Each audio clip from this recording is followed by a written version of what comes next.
guys, my name is Nasya Barif, kelas 11B. Jadi kali ini saya akan menjelaskan tentang apa itu siklus ovulasi dan menstruasi. Siklus menstruasi adalah proses bulanan yang ditandai dengan serangkaian perubahan pada tubuh dan organ reproduksi wanita. Dalam proses ini ada dua hal utama yang akan terjadi, yaitu menstruasi atau kehamilan. Setiap bulan ovarium akan melepas sel telur. Selama proses yang disebut ovulasi, jika sel telur sudah lepas dan tidak kunjung dibuahi, lapisan rahim yang tadinya dipersiapkan untuk kehamilan akan luruh. Meluruhnya lapisan rahim melalui vagina inilah yang disebut dengan menstruasi. Dalam siklus menstruasi ada 4 fase yang terjadi, yaitu yang pertama adalah fase menstruasi, yang kedua adalah fase folikuler atau fase praovulasi, dan yang ketiga itu fase ovulasi, dan yang terakhir adalah fase luteal. Panjang setiap fase ini bisa berbeda-beda antara satu wanita dan yang lainnya. Oke, masuk pertama yaitu fase menstruasi. Fase menstruasi adalah tahap pertama dari siklus haid setiap bulannya. Fase ini dimulai ketika sel telur yang dikeluarkan ovarium dari siklus sebelumnya tidak dibuahi.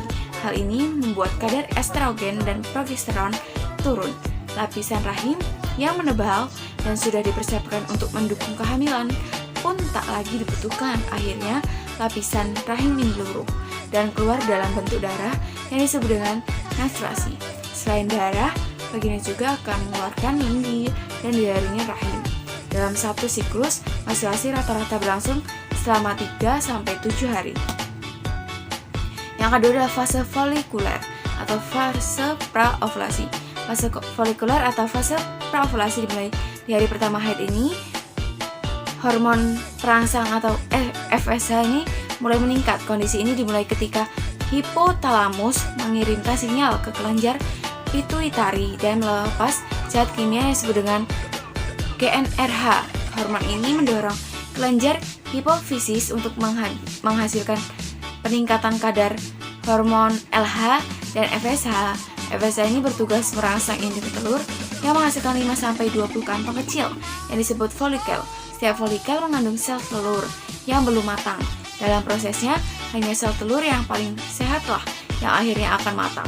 Sementara sisa folikel yang lainnya akan diserap kembali ke dalam tubuh. Folikel yang matang akan memicu lonjakan estrogen untuk menebalkan lapisan rahim. Lapisan rahim ini menebal dikondisikan untuk menciptakan lingkungan kaya nutrisi bagi embrio untuk tumbuh. Fase ini berlangsung sekitar 11-27 hari.